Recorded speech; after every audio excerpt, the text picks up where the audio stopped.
Hello and welcome. स्वागत है आप सभी का समाचार पल्स चैनल पे। देख लेते हैं कौन कौन से न्यूज़ इंपॉर्टेंट है एग्जाम पॉइंट ऑफ व्यू से। सबसे पहले बात करेंगे, कल ही अनाउंस किया गया है लाल कृष्ण आडवाणी जी को मिलेगा भारत रत्न सम्मान, और ये सम्मान पाने वाले ये भारत के 50वें नंबर के व्यक्ति होंगे। यानी कुल मिलाकर अभी तक 50 व्यक्तियों को भारत रत्न पुरस्कार से सम्मानित किया गया है। जानेंगे इनके बारे में डिटेल से। देखिए, इनका जन्म 1927 में सिंध प्रांत में हुआ था, जो कि आज का पाकिस्तान है। और उसके बाद हम बात करेंगे इनकी जो स्कूलिंग वगैरह हुई थी, वो भी 36 से 42 के टाइम में कराची में ही हुई थी। सेंट पैट्रिक्स स्कूल से इन्होंने पढ़ाई की थी।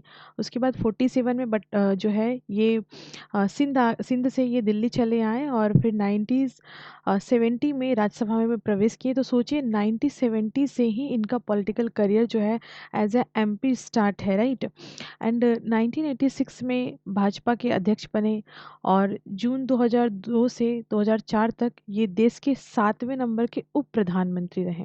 और इनका पॉलिटिकल करियर काफ़ी लंबा था। अभी हाल फिलहाल में राम मंदिर प्राण प्रतिष्ठा हुआ, तो राम मंदिर के इनोग्रेशन से लेकर के राम मंदिर की जो अभी जो फाउंडेशंस पड़ी थी स्टार्टिंग के टाइम पे, 92s वगैरह के टाइम पे, तो आप समझिए बहुत बड़ी भूमिका थी इनकी, और पॉलिटिकल करियर तो बहुत बड़ा है ही।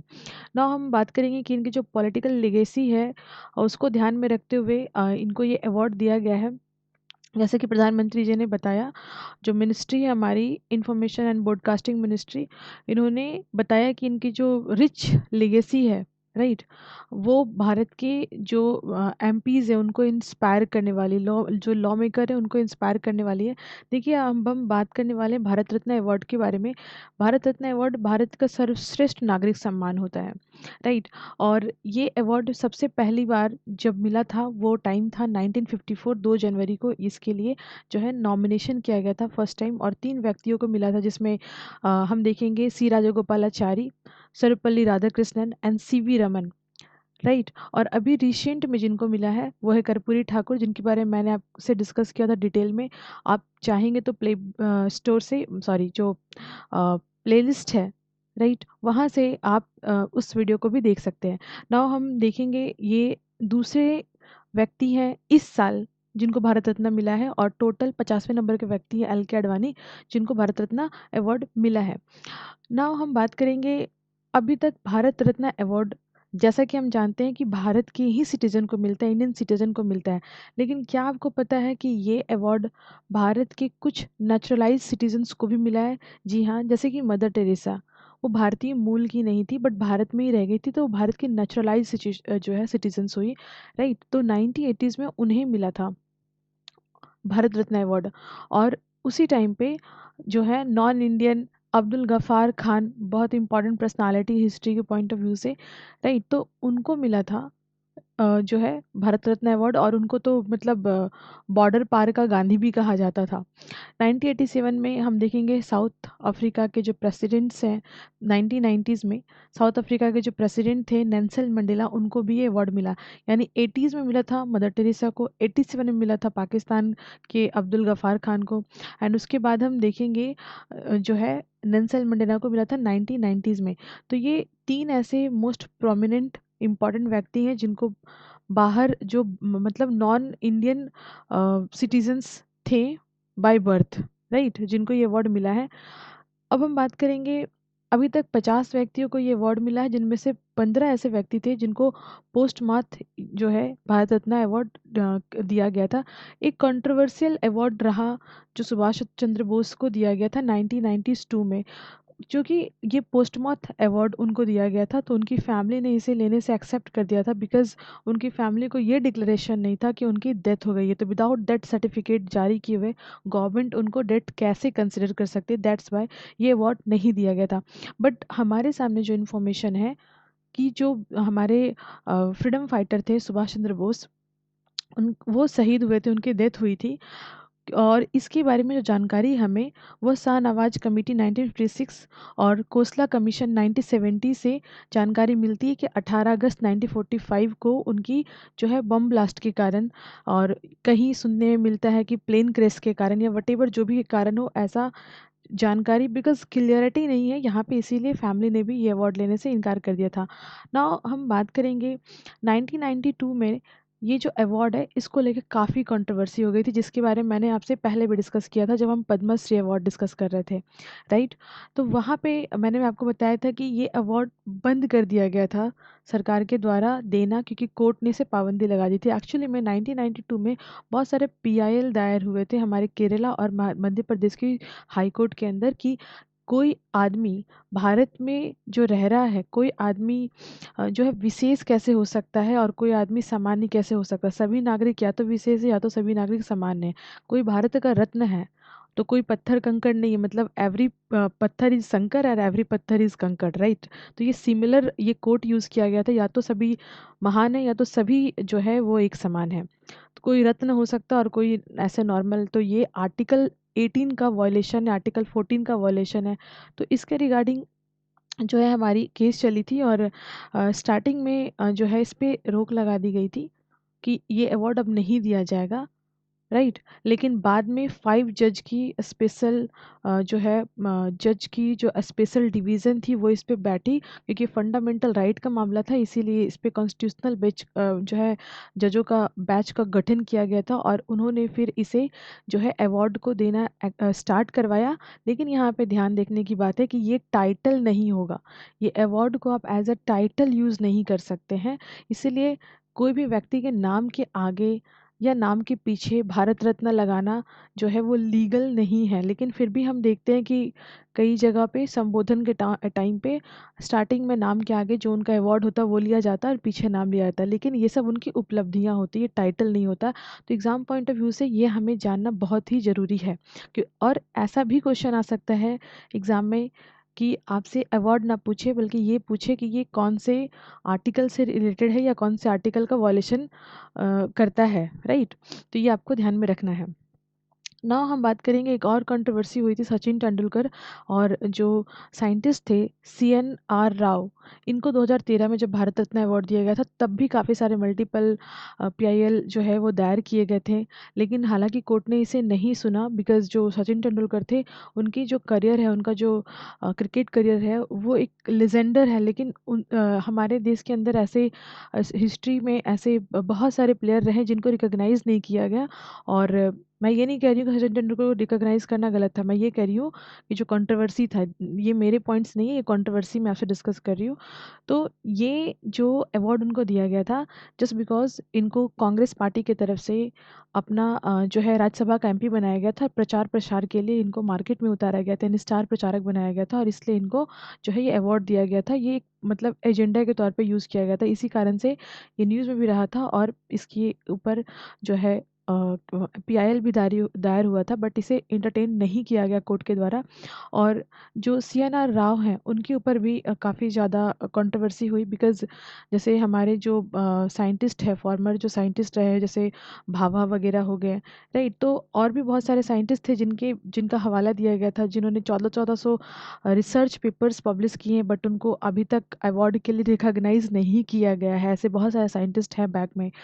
तो वो भी एक इशू रहा था, बट स्टिल हम ये डिस्कस कर रहे थे कि क्या क्या अभी तक हमारे यहाँ भारत रत्न को लेकर के ये जो है अवार्ड मिलने के बाद अवार्डी के ऊपर एलिगेशंस लगे हैं या इसे एजेंडा करार दिया गया, जैसे अभी LK आडवाणी के केस में हो रहा है। बिकॉज इलेक्शंस है तो सभी लोग इसे पॉलिटिकली स्टंट मान रहे, बट आप एक समझिए कि ये अवार्ड जो है वो एडमिनिस्ट्रेशन के क्षेत्र में, खेल के क्षेत्र में, या किसी भी क्षेत्र में आपने जब अद्वितीय काम किया हो उसके लिए मिलता। तो जो उनकी लाइफ है, LK आडवाणी की लाइफ है, वो बिल्कुल ही आप समझ रहे हैं बहुत बड़ी उनकी जो लाइफ है वो पॉलिटिकल लाइफ रही है, एज अ लॉ मेकर की लाइफ रही है, और बहुत अच्छे अच्छे काम उस टाइम पे हुए थे, और बहुत ही अच्छे विपक्ष की भूमिका। सिर्फ दो ही लोग थे पार्लियामेंट के अंदर, जब पूर्ण बहुमत 400+ की जब गवर्नमेंट होती थी तब दो ही लोग विपक्ष में थे, और बहुत अच्छे विपक्ष की भूमिका इन्होंने निभाई है, राइट। चाहे वो पाकिस्तान के टाइम का वॉर हो या फिर जितने भी इंटरनल डिस्प्यूट्स हो, जहाँ पे भी हमारे देश के लिए स्टैंड लेना होता है वहाँ पे इन्होंने स्टैंड लिया। बट राइट नाउ हम देखेंगे विपक्ष उतना स्ट्रांग नहीं है, कंट्री के लिए प्रो कंट्री नहीं है, समटाइम ये एंटी कंट्री नज़र आते हैं, है ना, बॉर्डर पार जाने पे, मतलब देश के बाहर निकलने पे। तो ऐसे बहुत सारे न्यूज़ रहे हैं। इवन आपको एक बात बताते हैं, हमारे ऐसे 2 प्रधानमंत्री रहे हैं जिन्होंने अपने आप को खुद ही भारत रत्न अवार्ड दिया है, आपको जान के आश्चर्य होगा और हँसी भी आएगी, क्योंकि अपने नाम का खुद ही नॉमिनेशन करना, मैं ऐसे क्यों बोल रही हूँ कि अपने नाम का खुद नॉमिनेशन करना, क्योंकि ये अवार्ड का जो नॉमिनेशन होता है वो पीएमओ के द्वारा होता है और कमेटी के द्वारा होता है। यानी प्रधानमंत्री उस कमेटी के सदस्य होते हैं, जो कमेटी नाम का चयन करती है कार्य को देखते हुए। तो प्रधानमंत्री जवाहरलाल नेहरू और इंदिरा गांधी, ये दो ऐसे प्रधानमंत्री रहे हैं जिन्होंने अपने आप को खुद ही अवार्ड दिया है, भारत रत्न। ना हम बात करेंगे अरुमा मिशन। मिशन अरोमा जो है वो ministry of science and technology की है, राइट। न्यूज़ में क्यों है? न्यूज़ में इसलिए है क्योंकि अभी एक आर्टिकल पब्लिश हुआ है, और ये आर्टिकल्स है एडीएल, बहुत ही फेमस ये एक तरह से एजेंसीज है जो अलग अलग रिपोर्ट पब्लिश करती। जानेंगे इस बॉडी के बारे में, लेकिन सबसे पहले जानते हैं इनकी रिपोर्ट में क्या है। इनकी रिपोर्ट में है $40 बिलियन का इन्वेस्टमेंट आने वाला है भारत में 2040 के टाइम पीरियड में, और वो भी एरोमा सेक्टर में। Ministry of science and technology का ये इनिशिएटिव है।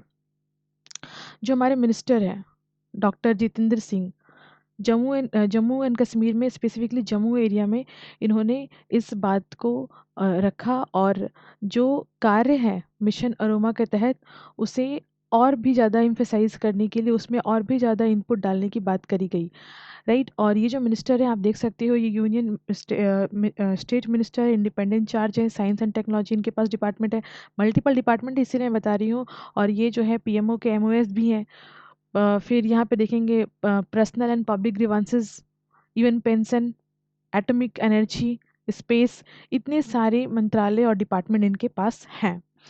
चलिए हम बात कर लेते हैं डिटेल से, जो मिशन अरोमा है ये है क्या, क्योंकि अभी सिर्फ न्यूज़ में आया, और ये न्यूज़ में इसलिए आया क्योंकि अभी इस पे एक रिपोर्ट पब्लिश हुई है। पर वास्तव में मिशन अरोमा जो है एक तरह का जो है पर्पल रिवॉल्यूशन 2016 में एज ए स्टार्टअप स्टार्ट किया गया था जम्मू एंड कश्मीर रीजन्स में, प्रधानमंत्री नरेंद्र मोदी के द्वारा। और ये जो है स्टार्टअप डे था, उस दिन स्टार्ट किया गया था, फर्स्ट स्टार्टअप डे इसी दिन सेलिब्रेट किया गया। ऐसा नहीं कि अरोमा मिशन लॉन्च किया गया इसलिए स्टार्टअप डे सेलिब्रेट किया गया, नहीं। एक्चुअली में स्टार्टअप डे उस दिन सेलिब्रेट किया गया, और ये मिशन भी लॉन्च उसी दिन हुआ था। जैसे कि 2016 आपको दिखाई दे रहा है यहाँ पे, तो वो तारीख भी जो है वो अभी हमने रिसेंटली डिस्कस भी किया था। क्या? 16 जनवरी होता है स्टार्टअप डे इन इंडिया। तो यहाँ पे CSIR जो हमारी साइंटिफिक जो रिसर्च विंग्स है, राइट।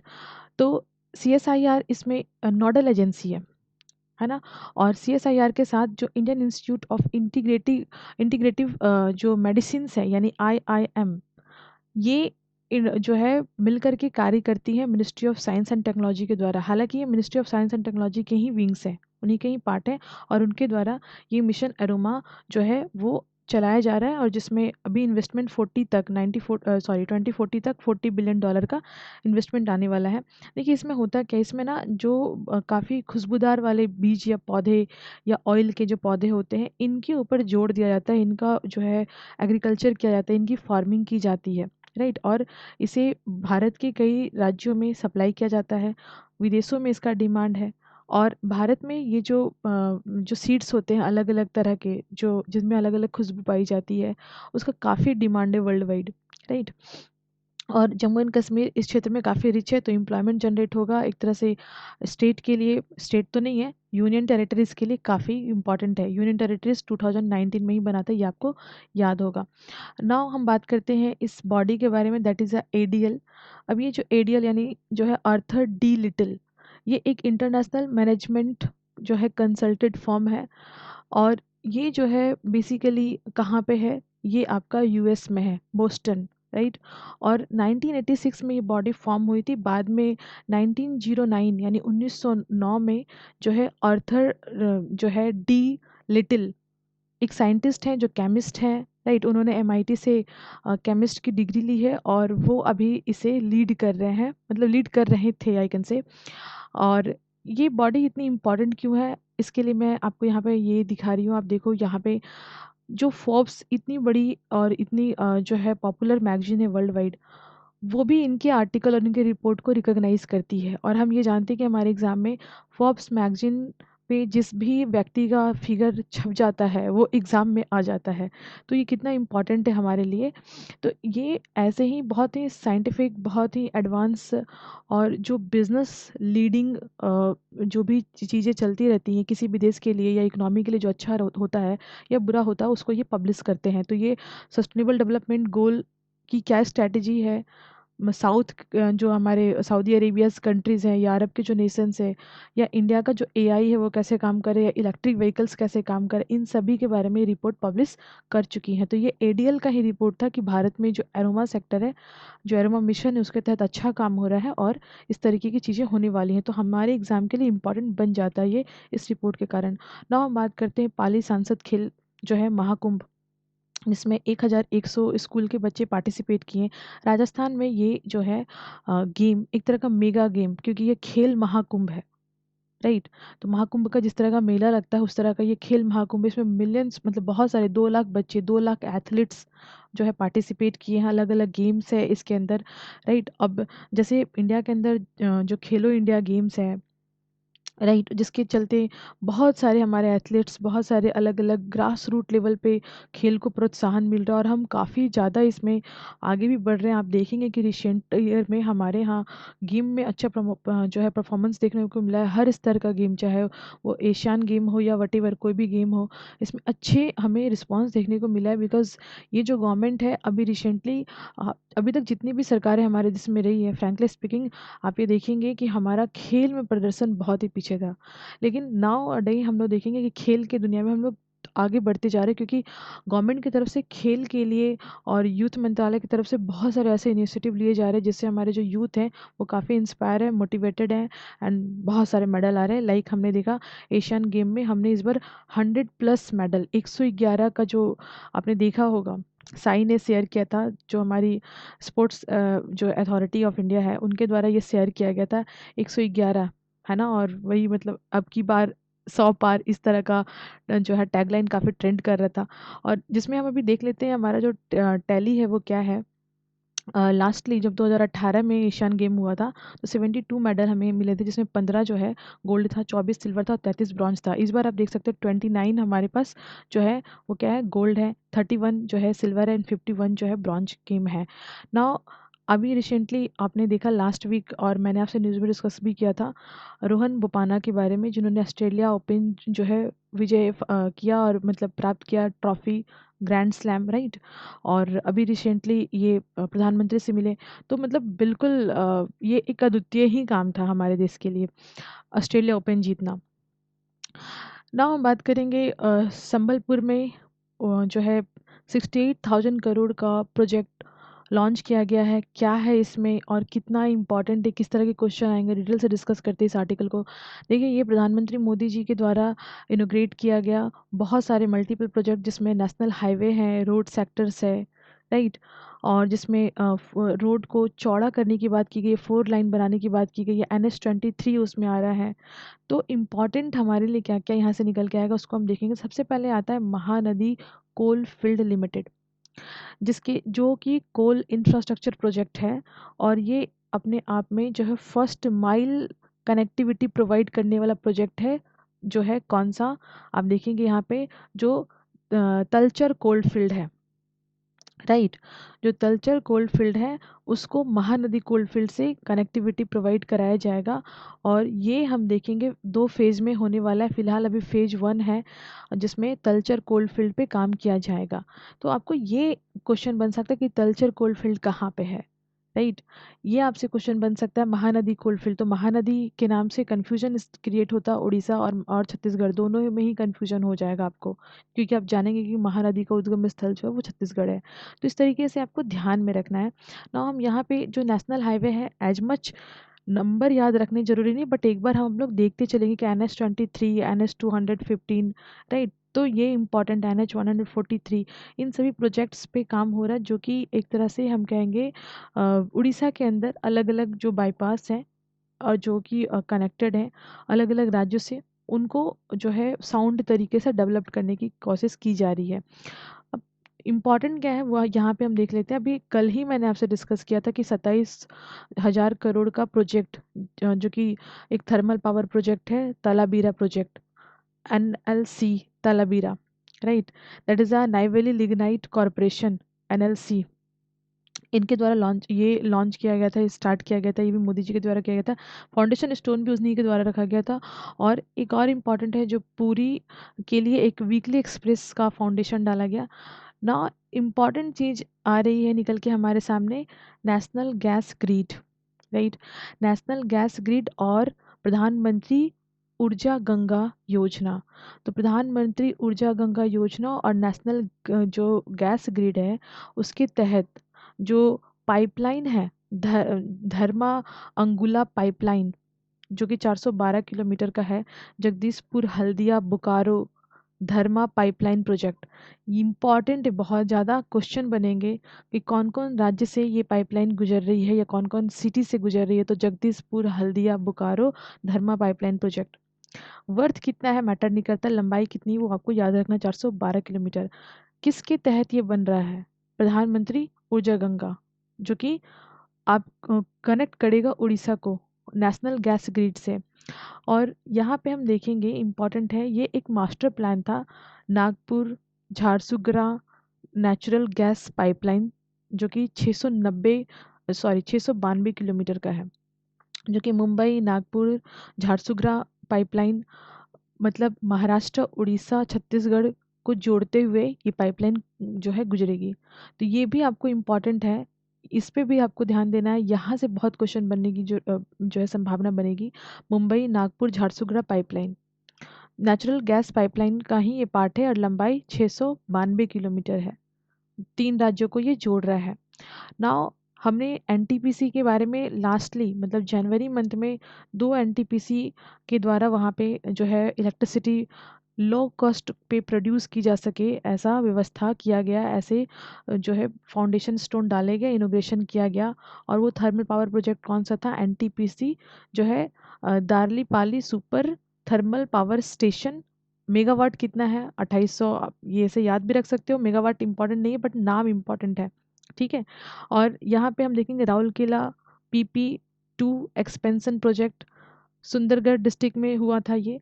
और उसके बाद जो हमने देखा तालचर थर्मल पावर प्रोजेक्ट, ये भी जनवरी महीने में ही हुआ था। तो ये इधर 2, और अभी हमने देखा था रिसेंटली जो है पावर प्रोजेक्ट जो है कल ही लॉन्च किया गया 2700 करोड़ वाला।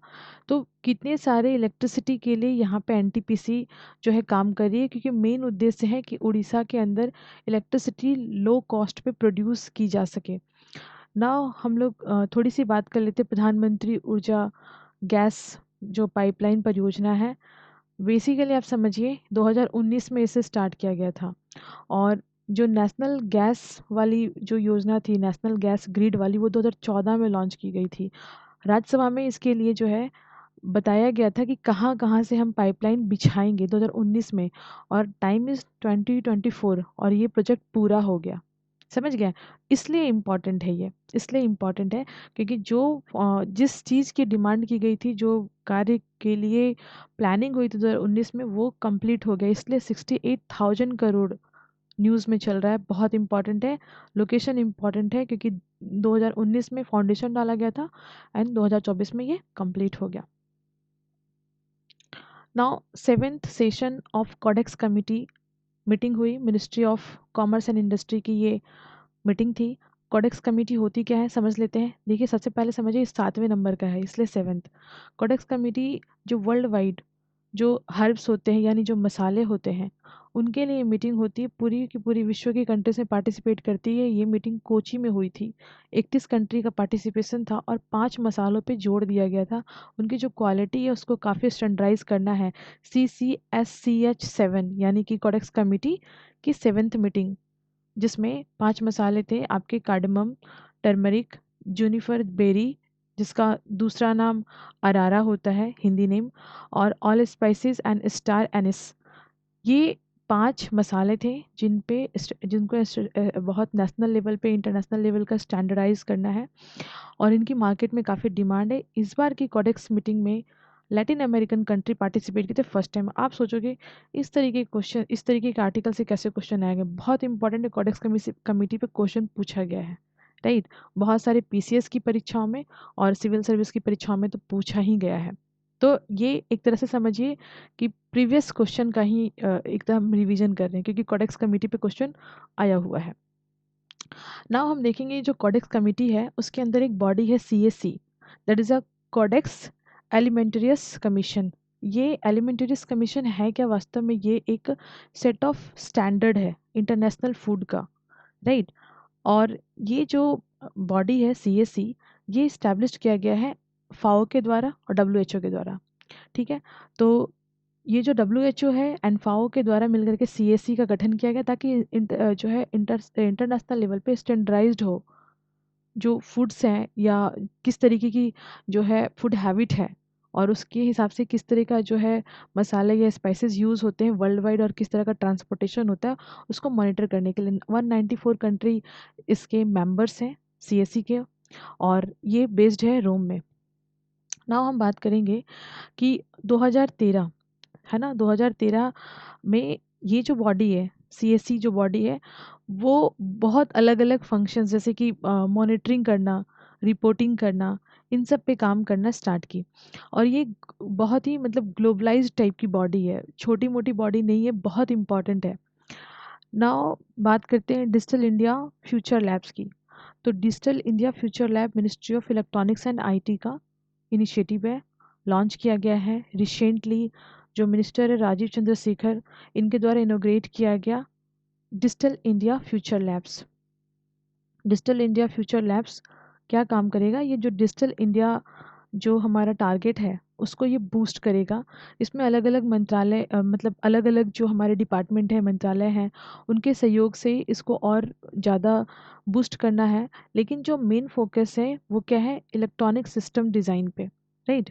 तो बेसिकली हमारे जितने भी डिपार्टमेंट, जितने भी मंत्रालय है, वो डिजिटल ही तो वर्क कर रहे हैं। हमारे यहाँ पेपर वर्क तो बिल्कुल ही कम हो गया है। तो इसको बूस्ट करने के लिए जो मेन बॉडी काम करेगी वो सीडेक, यानी centre for development of advance computing, जो कि पुणे बेस्ड है। हेडक्वार्टर जो है इसका पुणे है, और ये एक हमारी रिसर्च एंड डेवलपमेंट ऑर्गेनाइजेशन है, आर&डी करती है। ये मिनिस्ट्री ऑफ जो है हमारी साइंस के अंदर ही आती है, मिटी के अंदर ही आती है। मिनिस्ट्री ऑफ मिट्टी जो हमारी है उसके अंदर ही आती है। बेसिकली वर्क करना है किसके ऊपर? तो सेमीकंडक्टर के ऊपर, राइट। अलग अलग जो प्राइवेट सेक्टर्स है जैसे एनएक्सपी सेमीकंडक्टर, ठीक है। तो अलग अलग जो बॉडी है, जो अलग अलग प्राइवेट इन्वेस्टर हैं, कंपनियां हैं, उनके साथ मीटिंग की गई है, और अलग अलग डिपार्टमेंट के साथ एमओयू साइन किया गया है, ताकि इंडिया को डिजिटली बहुत एडवांस बनाया जा सके। और ये हमारा जो डिजिटल इंडिया प्रोग्राम है 2015 में जो लॉन्च किया गया था, ये उसी का पार्ट है, राइट, जिसके तहत digital India future labs create किया गया है। मेन बॉडी कौन सी है? सीडैक, ये आपको याद रखना है। मिनिस्ट्री कौन सी है? ये आपको याद रखना है, मिनिस्ट्री ऑफ, जो हमारी मीटी जिसे हम कहते हैं शॉर्ट में, ministry of electronics and IT, right. तो ये था इंपॉर्टेंट न्यूज़, और thank you, thanks for watching.